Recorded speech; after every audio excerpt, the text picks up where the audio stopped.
Halo teman-teman semuanya, kami dari kelompok 6 akan membahas tentang perubahan sistem hematologi pada kehamilan.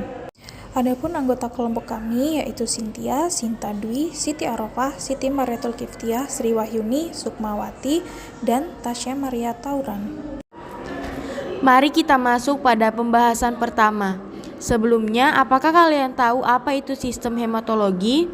Jadi, hematologi berasal dari bahasa Yunani, haima artinya darah dan logos artinya ilmu. Hematologi adalah ilmu yang mempelajari darah serta jaringan yang membentuk darah dan gangguannya. Jadi, sistem hematologi merupakan sistem yang berkaitan dengan kerja darah.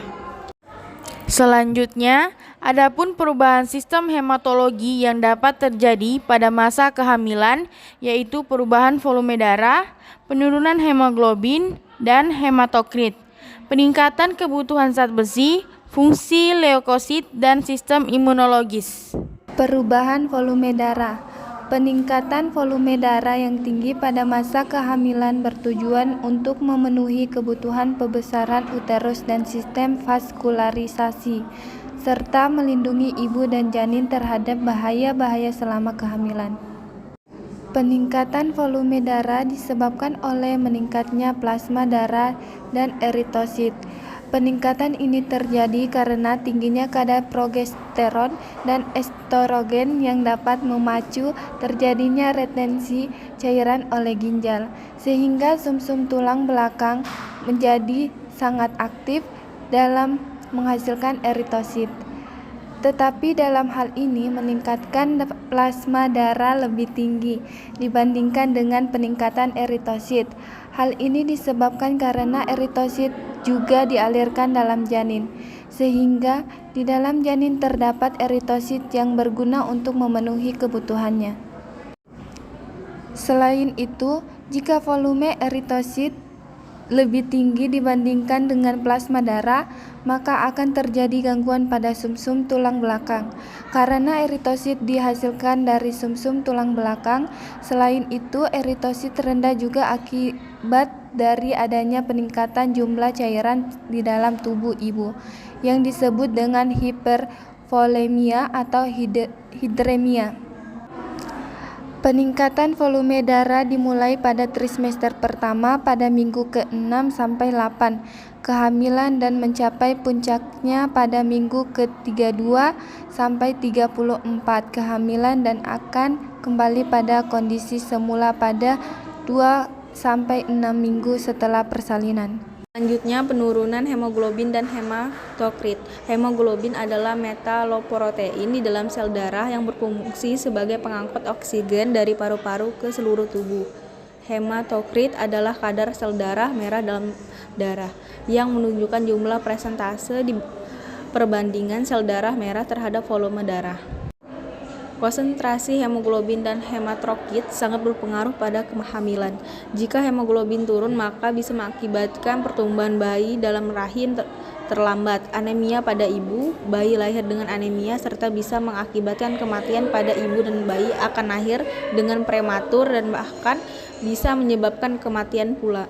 Penurunan konsentrasi hemoglobin pada ibu hamil disebabkan oleh kurangnya zat besi, asam folat, dan vitamin B12, sehingga pembentukan sel darah merah tidak ada atau berkurang. Selain itu, penurunan konsentrasi hemoglobin juga disebabkan karena tingginya peningkatan plasma darah dibandingkan peningkatan eritrositnya. Untuk mencegah terjadinya penurunan hemoglobin selama masa kehamilan, maka 1. Dapat meningkatkan asupan zat besi, asam folat, dan vitamin B12 karena ketiga nutrisi ini sangat penting dalam pembentukan sel darah merah. Mengkonsumsi hati sapi atau hati ayam, daging makanan laut atau ikan, udang, kerang, sayuran hijau, brokoli, bayam, kacang-kacangan, kedelai, kacang hijau, kacang merah, dan suplemen penambah darah. 2. Terapi eritropoietin adalah terapi hormon untuk merangsang produksi sel darah merah. Terapi menggunakan hormon eritropoietin dapat mengobati anemia, gangguan susun tulang belakang. transfusi darah untuk meningkatkan hemoglobin dalam darah pada saat tubuh tidak mampu membuat hemoglobin dengan normal. Akan tetapi, penerima transfusi darah ini juga perlu melakukan iron silation terapi untuk mencegah kelebihan kadar zat besi akibat transfusi. Selanjutnya, peningkatan kebutuhan zat besi. Jika pada masa kehamilan, ibu tidak banyak mengkonsumsi zat besi, maka ibu akan beresiko mengalami anemia. Karena pada masa kehamilan, tepatnya pada trimester kedua dan ketiga, kebutuhan tubuh akan sel darah sangat meningkat drastis. Anemia adalah suatu kelainan kekurangan sel darah merah pada tubuh.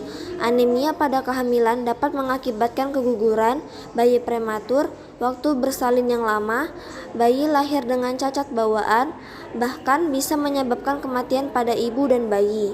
Oleh karena itu, untuk mengurangi resiko terkena anemia, ibu harus mengkonsumsi banyak akan zat besi, asam folat, vitamin B12, dan juga suplemen zat besi. Selain itu, ibu juga harus rutin melakukan pemeriksaan kesehatan pada setiap usia kehamilan. Hal ini untuk mengetahui juga akan kondisi hemoglobinnya dan kondisi kesehatan janinnya. Fungsi leukosit dan sistem imunologis. Leukosit atau sel darah putih adalah sel-sel yang memiliki fungsi utama sebagai sistem kekebalan tubuh, yaitu membantu tubuh melawan berbagai penyakit infeksi. Leukosit diproduksi oleh sumsum tulang belakang. Selama masa kehamilan, leukosit mengalami peningkatan ataupun penurunan dari kadar normal. Hal ini disebabkan karena ketidakseimbangan perubahan komposisi tubuh selama kehamilan. Pada masa kehamilan, leukosit mengalami peningkatan karena penyesuaian tubuh terhadap kehamilan itu sendiri. Selain itu, penyebab leukosit adalah stres, infeksi, peradangan, dan leukemia. Peningkatan leukosit tidak berbahaya pada kehamilan karena ini merupakan respon baik pada tubuh untuk memperkuat sistem kekebalan tubuh ibu dan juga melindungi janin dan faktor resiko infeksi.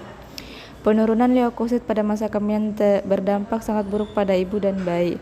Mengapa demikian? Karena leukosit merupakan sistem kekebalan tubuh yang berguna untuk melindungi tubuh dari penyakit. Jika leukosit rendah, maka sistem kekebalan ibu juga rendah dan rentan akan terkena penyakit dan infeksi sehingga menyebabkan ibu dan janin mengalami gangguan akibat bakteri dan virus. Penyebab leukosit rendah karena disebabkan oleh infeksi virus atau bakteri yang mengganggu kerja sumsum tulang belakang.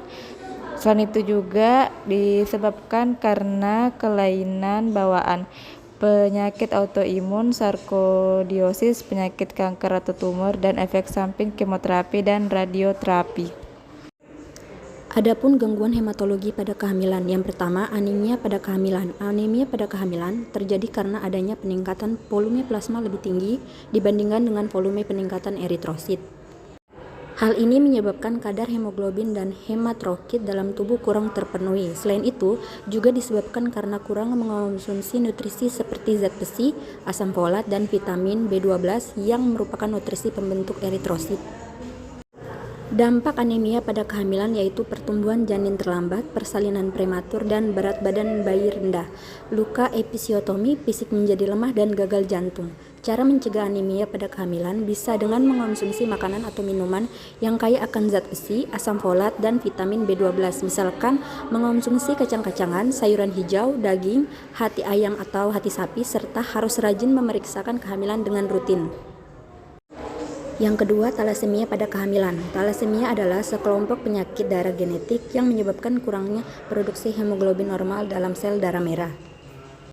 Talasemia ini disebabkan karena faktor genetik juga. Penyakit talasemia ini dampak buruk pada kehamilan, bisa menyebabkan perkembangan janin tidak optimal, muncul berbagai penyakit yang lain, misalnya penyakit diabetes tipe 1. Oleh karena itu, ibu yang menderita penyakit talasemia pada masa kehamilan, sebaiknya ibu rutin memeriksakan kehamilan ke dokter atau bidan terdekat untuk mengurangi risiko berbahaya selama kehamilan.